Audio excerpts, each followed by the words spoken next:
Hello and welcome back to Many Adventures Mini. So this week the video is kind of on the long side, so I'm going to try and keep this short and sweet.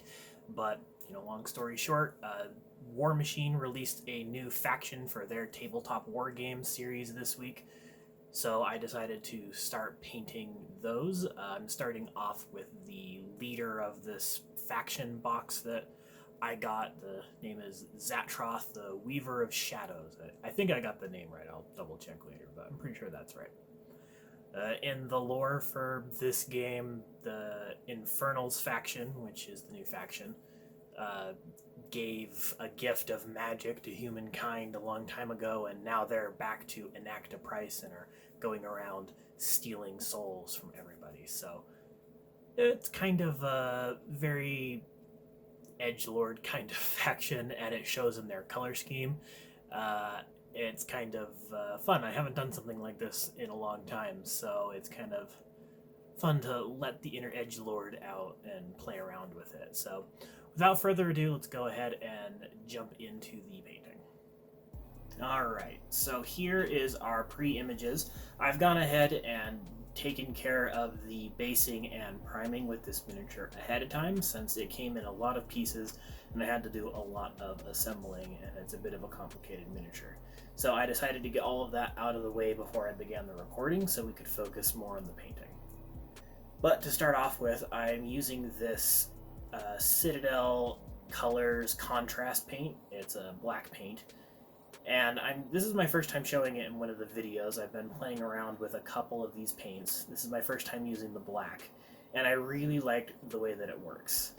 Just using this large brush and applying it all on the dress here in one solid coat, and it pulls into the recesses and left me with a nice gradient with pronounced highlights. And I was very impressed with this black. It was more impressive to me than some of the other colors I've worked with, and this might be the way I mess with black fabric in the future, just because it was so easy and looked so good and wouldn't look that different from if I just did it the traditional way. But once that is dried and set up, I take this ash gray and mummy white to work on a bit of the skin tone for this character. And I decided that the ash gray is a little bit too dark for the shadow color I was going for, so I start mixing them together to get a bit of a lighter gray tone. And this is me just kind of going off of the traditional color scheme for this army as presented like on their artwork and whatnot for their boxes. So I'm just sticking with that, and they tend to have this palish gray tone flesh, almost like they're dead almost, but it's not quite the same. They're like not rotting, they've just kind of got a gray white tone to their flesh. So I'm doing my best to represent that, though it is a bit difficult. And you can see there I made a little bit of a mistake and got some paint where it wasn't supposed to be, but a little bit of water and application of the paintbrush fixes it right up. And then I just keep working on this gray tone. I spend a lot of time fiddling around with this, trying to get it right throughout this video. And I also put the mummy white on the book pages like I did on my last video that had a book in it. It just works really well for getting the right color. Even though you can barely tell the difference from the initial primer color, I decided it was worth it doing. And then for this next step, I take a bit of that mummy white and I put it in these crevices here in the helmet. This is in order to get the proper underlayer for my next step, since I'm planning on putting a bright color in there to make it almost look like they're glowing. It was important to come in here with a white first in order to get the brighter underlayer so that it would stand out better than just trying to put the bright color straight onto the black recesses. So this was an important step, and I do it all over on the helmet and the chest piece that she's got, as well as some spots here on the sleeves, and just go around until I've got everything nice and thoroughly as best as I possibly can.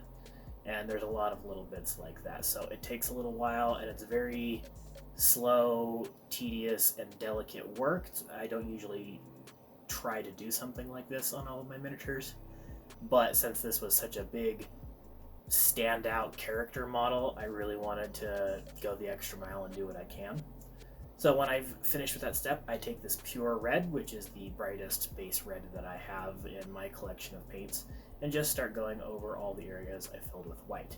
And you can see it already gives that ominous red glow out of the black, with that very classic kind of edgy color scheme.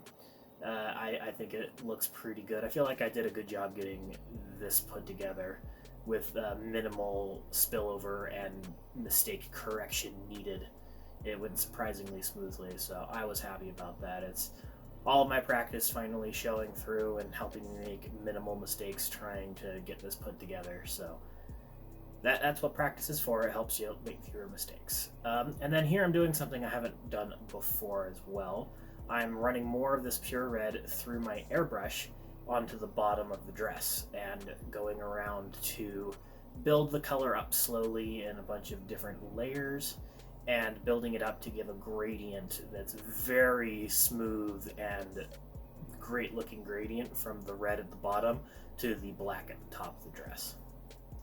And after I do that, I take some dragon red and I thin it down with some water and medium to make kind of an impromptu wash to put in the crevices of this swirling, smoky looking dress, just to give a bit more depth to what I'm doing down there and have it make a bit more sense. This didn't end up doing too much, but I wasn't too worried about it in the end. And then I start taking more of my mummy white to go back over this octopus, whatever it is. I start going back over its tentacles that got coated in red from the airbrush just to get everything up to the right color I want. And I'm going to have to come back to this several times, doing several coats in order to cover up all the red as best as I can. And even towards the end, it almost shows through a little bit still, but I think I get it well enough that it's not really noticeable unless you're looking for it. So, like I was saying, this is a miniature that requires a lot of patience for the method that I'm using. I just have to go over and coat everything and then go back and coat it again. I found that working with bright colors and getting this contrast is surprisingly difficult. But it's something I want to work towards because I feel like it gives the whole figure a lot more pop to it. It makes it stand out. And I enjoy getting that kind of look, something that stands out whether you're looking at it closely or far away. So that's kind of what I try to go for in my different paint styles, and I hope you can see that in this as I'm going through it. You can also see I'm using my slightly darker gray that I have mixed for the undersides of the tentacles, just to give a slight variance in color there. I didn't want it to just be all the one color because, like I was talking about contrast, that's boring. So I go over, and this takes quite a while, so we'll just keep working through this. But I had a little bit of a hard time working on this miniature. It was a bit difficult for me, just working with both of the darks and the lights. The contrast saved a lot of time trying to get all the black on the dress done quickly, but then I spent a lot of time finicking with the white.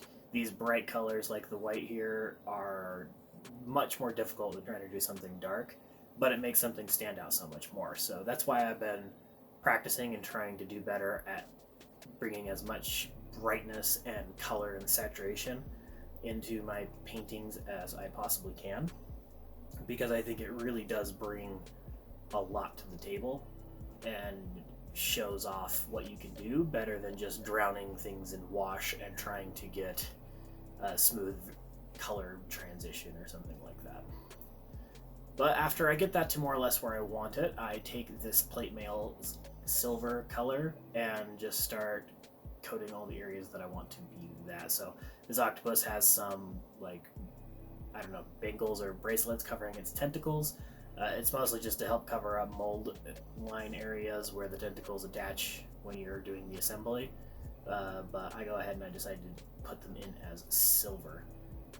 And again, I'm just doing more touch-ups on the tentacles here because it takes so long to do all that stuff. But then I move on to some accent colors because she has some buckles on her dress and some accent points, and I start coloring those in with silver in order to just get a little bit of color variation in there, just something that accents well with the black there. And I decided to go with silver over gold because it seemed more appropriate for this like edgy aesthetic that I'm going for. I didn't think gold fit into that quite right. And then I use the dark stone here in order to come in and work on this base, which also has some overspray of the red, so I'm trying to be careful not to let any of that show through on the rocks because that wouldn't look all that natural. But I just go fill them in with my dark stone base color until it's all in there nice and thorough, just trying to be as thorough as I can. And then I bring in this jungle green, which I'm trying to use to paint this potion here. I didn't quite mix it up well enough though, so it's a little thin and I have to do a bunch of coatings in order to get it to the right color I want, so that's something that won't show up properly until later. But once the dark stone has dried, I use this uniform gray and just a light, careful dry brushing, just trying my best not to get it on anything else as I go along and get along the edge there. And then I go ahead and use the skeleton bone. I haven't done this much before, but I really liked the effect of adding this bone color as another light dry brush on top, and I think it brings everything together better than my previous method. So it's probably something I'll keep doing in the future. And then I have this weapon bronze color. It's something that I decided to use on the scroll cases. They're a minor feature, so I just go ahead and coat everything in a bronze coating here. Trying to be as careful as I can, though I do have some mistakes I have to go back and correct again, so as I keep doing. So I just coat everything with that, adding more green. I put some bronze on the cap of the potion that the octopus is holding as well. And then I go ahead and take some brown leather here and I use it for the backing on this book. I didn't do anything super fancy with this. I just standard kind of leather color, leather bound book. I thought it would work just fine in that capacity, so I stuck with it. Get up around the edges, being as careful as I can, trying not to get any color where I don't want it. Again, putting stuff there on the bottle. And you can see why something like this might take a surprisingly long amount of time, because there's just a lot of going back and fixing details and updating stuff and putting on more coats in order to improve opacity, especially when you're putting light on these vibrant colors. The white did not want to go onto the red without showing through. That's why I probably had to do almost a dozen layers of this white color before I finally got it opaque enough that there wasn't any red showing through. So it takes a while. And then any brush mistakes are more things you have to go back and correct. So just left and right, correction after correction, making progress where you can, and that's just how this kind of thing goes. I go ahead and do a red in the eye of this octopus as well. I feel like I've gotten a cool looking little gray tone going on with him, so I have fun with that. Then I go ahead and take my homemade black wash and I coat the octopus in it. I'm doing as thin a coat of this as possible. I'm trying to keep it very light because I do want to preserve the bright color as much as possible, but I do want to show off the depth in the miniature with the different cracks. So I try and mostly get it into the recesses, but it does still coat the whole thing and bring the color down a little bit. I also do this on the character's skin, and I have the similar effect where it's darkened it down a little bit more than I want. So what I end up doing after this is I just thin down the mummy white that I was working with until it's down to like a glaze-like consistency, and I start going back over doing even more layers, so that this way you can still kind of see the darkening effect that you get from the wash, and it's still in the crevices, but it brings the color and brightness back up to where I want it to be. And some people might use dry brushing to do the same effect, but I didn't want to be that messy with it. I wanted to be more precise, so I'm using a glazing technique instead, and I'm starting to do that now. This is a lot cleaner. It takes longer because I have to do a lot more steps and just a lot more coating in order to get it to where I want. But it blends a lot smoother, and you don't get the sometimes chalky look that you can get, or dusty even, from doing the dry brushing method. So I was a lot happier with the way that this looked over the way that dry brushing would look. And under a different application, I think dry brushing would be a better application. But for what I was going for here, I decided to go with the glazing method instead. And I think that it did exactly what I wanted it to in this particular instance. So that's how I would go for it. I think the main difference is in time. I would do something like this for a character like this, but if I was working on a squad of guys where I needed to do like 5 of them and I didn't have time to go back and do 5 or 6 layers of glazes on each and every one of them, I would probably use a dry brush in order to do it faster, even if it ended up looking a little dusty or something like that. And then I'm trying to put some symbols here on the book. I started off trying to do like an upside down star or something like that, and then I nixed that idea and painted over it, and instead I put the official Infernals symbol over there on the left page and tidied up just a little bit, and then I just put some fairly random squiggles of words and stuff on the right page once it's dried. But I also start blacking in the base and working on that as well.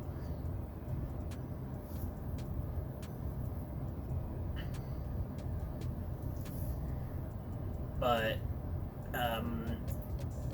working within the base, I also put this red on the front just because it's part of how the game mechanics in Warmachine work. It's useful to have that front half of the base a different color, so it's easy to see.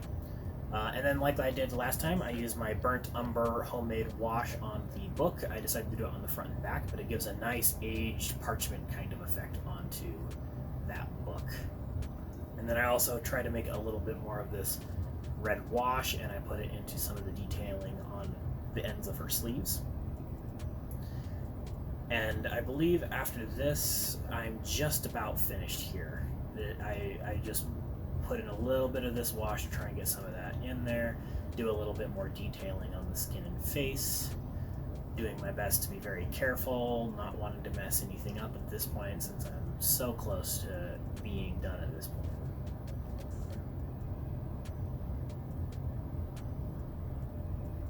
And here's just the last step, just my usual Vallejo matte varnish, just to get everything a nice flat color so that the paint job speaks for itself. Just give it a nice thorough coating. And then here we go. This is our final images. And like I was saying, I had a lot of fun putting this one together. I enjoyed playing around with some new techniques, especially the airbrush transition there. I think that's my favorite one. So with that, that's how I painted Zaatroth from the Infernals faction. Alright, I hope you enjoyed that. I enjoyed putting this one together. I know I say that every week, but I get a lot of enjoyment out of all these different paint jobs and working on all these different minis. It's a big passion for me and I enjoy it. So if you have anything you'd like to say to me, please go ahead and leave a comment down in the comments section. I love to get any feedback that I can. If you like the video, please give me a thumbs up. It helps out tremendously. And if you want to see any more of my videos, please hit subscribe and hit the bell icon so you get notified whenever any of my videos go up. And with that, I hope to see everybody again next week.